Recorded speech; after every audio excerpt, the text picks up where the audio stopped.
Hello everyone. Welcome to my channel Echo of Life. Let's start. Take a moment and recall the last time you felt a surge of frustration, a spark of irritation, but chose to swallow it down. Maybe you clenched your teeth, took a silent breath, and told yourself, it's not worth saying anything. That tension didn't disappear. It settled somewhere deep, a quiet weight in your chest, a murmur in the back of your mind. That's the nature of suppressed anger. It isn't the loud, explosive kind we often picture.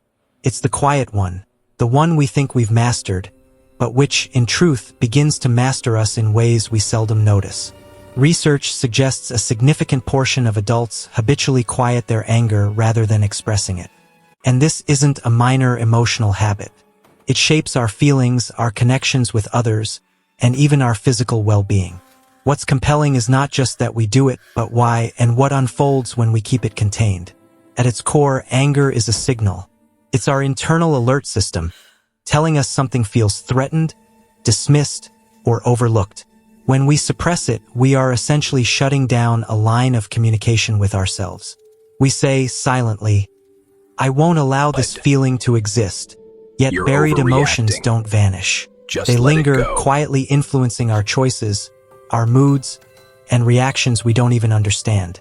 What makes suppressed anger so subtle is its ability to disguise itself. You might believe you're feeling sadness, anxiety, or vague guilt, but often, beneath those layers, is anger that's been denied a voice for weeks, months, or even years. Psychologists sometimes call this emotion displacement. The energy of anger is too potent to ignore, so it transforms, surfacing in forms we don't immediately recognize. Persistent irritability, passive remarks, or a quiet erosion of self-trust.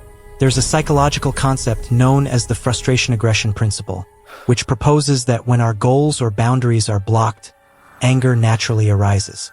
If we continually deny that anger, it doesn't dissolve. It circulates internally. Picture a pot of water simmering on a stove. If you keep the lid on but leave the heat on, pressure builds. Sooner or later, it must find a way out. That's what happens with chronically suppressed anger. Sometimes it leaks in almost invisible ways. A sharp tone, a withdrawn silence, an unexplained shift in mood. Other times, it surfaces suddenly, surprising both you and those around you. But there's something even more subtle at play. How suppressed anger changes the way you see yourself and the world. When we deny our frustration, we often begin to doubt our own needs, our right to set limits, even our core values. We tell ourselves, I shouldn't be upset. I'm probably overreacting. Maybe I'm just too sensitive. Over time, this internal narrative can wear down self-assurance, leaving someone who appears composed on the outside but feels restless and uncertain within. And yet, this suppression often feels safe.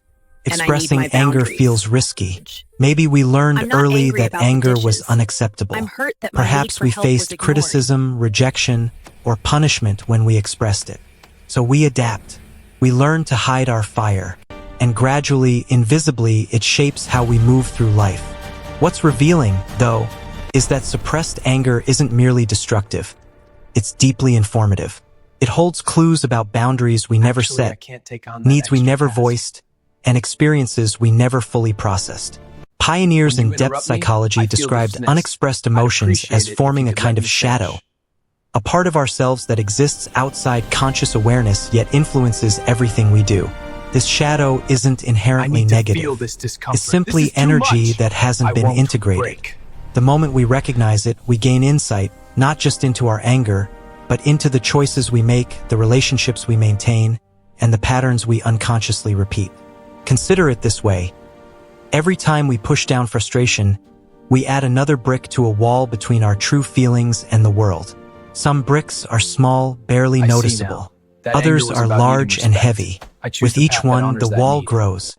The distance between what we genuinely feel and how we act widens, and the world can begin to feel colder, more frustrating. But when we acknowledge these bricks, when we see and understand them, they stop being barriers and start becoming guides. Each one tells a story. Why you reacted that way, what you needed in that moment, what was overlooked, and what you might still reclaim. There's a pattern often seen in those who struggle with suppressed anger. They can get caught in what might be called emotional suppression loops. It's subtle. A person feels irritation, pushes it down. It resurfaces as self-criticism. Then they feel guilty for even feeling frustrated. The cycle repeats. Over time, this loop can create a quiet but persistent tension, the kind that shows up as chronic stress, physical tightness, or a vague sense that something is off, though they can't name it. What does the science say? Studies indicate that people who habitually suppress anger face higher risks for cardiovascular strain, immune system disruptions, and chronic pain.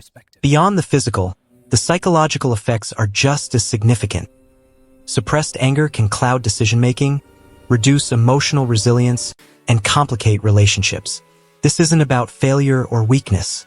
It's about energy that hasn't found a constructive path. Here's another layer. Suppressed anger is often intertwined with what some call empathic overextension. Many who hold anger inside are highly attuned to others' feelings. They prioritize harmony, avoid conflict, and often serve as emotional caretakers. On the surface, this seems generous.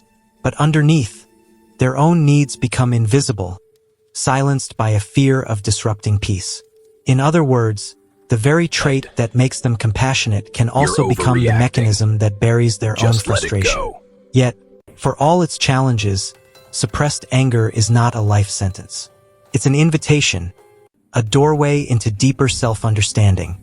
When approached with awareness, it becomes a teacher, reflecting on what stirs our anger, why we feel constrained, or which experiences trigger quiet frustration can illuminate life patterns that were previously invisible. This isn't about unleashing rage. It's about integration, acknowledgement, and healthy expression. Consider this. What if those moments of unexplained tension, irritability, or fatigue aren't random? What if they are signals from your mind and body, pointing to frustration that needs attention? Not the loud, dramatic kind, but the quiet, simmering kind that's been politely ignored for years. Understanding this could change how we navigate stress, relationships, and even how we see ourselves. And there's something more subtle still. Suppressed anger doesn't only affect us internally. It shapes the energy we carry into the world. It influences how we respond to challenges, how we communicate, and even the subtle emotional atmosphere around us. It's the frustration behind a polite smile, the tension beneath an agreeable tone, the silent protest in every reluctant yes. Recognizing it doesn't just free us, it can free those around us from unconscious patterns we may be perpetuating. So if you've ever caught yourself snapping over something small, feeling drained after seemingly calm interactions, or holding on to grudges that feel disproportionate, you might be witnessing echoes of anger that never found its voice. The process of acknowledging and integrating this anger is deeply reflective. It's about meeting the parts of ourselves we've been taught to hide, understanding our unspoken needs, we need to talk, and giving voice to inner narratives that have stayed and silent. I need my boundaries. Some of the most meaningful growth comes from welcoming these quiet, suppressed emotions and letting them teach us. Anger, when integrated, becomes clarity. It becomes a compass pointing toward what matters, what boundaries we need, and what patterns we might change. But to begin, we must first release the fear of anger itself. We must stop viewing it as inherently negative. It is not the enemy. It is a signal, a pulse, a whisper from a deeper part of our being. Try a small experiment. The next time you feel irritation rising, before you automatically quiet it, pause. Ask yourself, what is this feeling trying to tell me? What need feels unmet? What boundary is being nudged?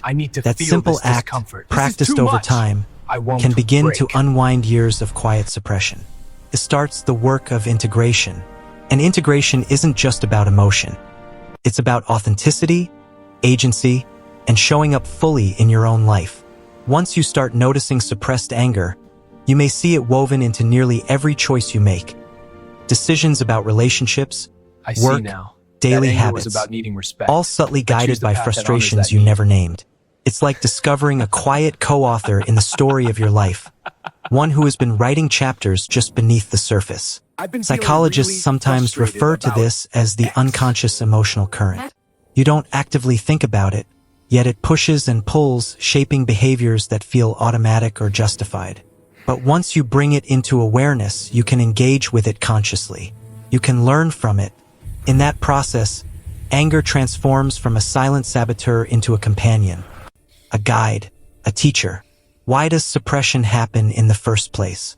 Many grow up in environments where expressing frustration was discouraged. You might have heard, "Don't be angry, it's not nice."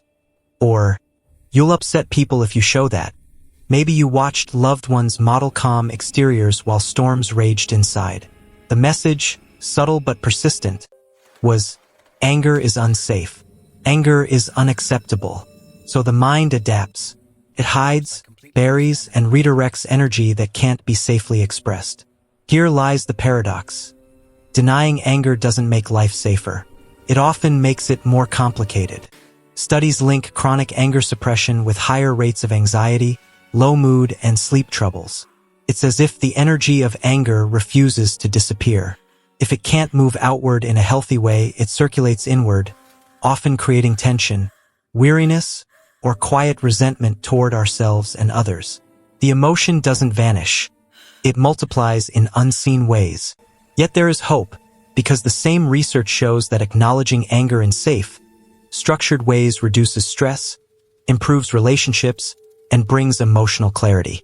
This isn't about outbursts or blame. It's about recognition, articulation, and release. Even simple practices like journaling, mindful reflection, or creative expression can help. By giving form to what was silent, we reclaim a part of ourselves that has felt lost. Here's a subtle truth often missed. Suppressed anger frequently stems from unmet needs, not just major ones, but everyday ones. Respect, acknowledgement, fairness, simple consideration.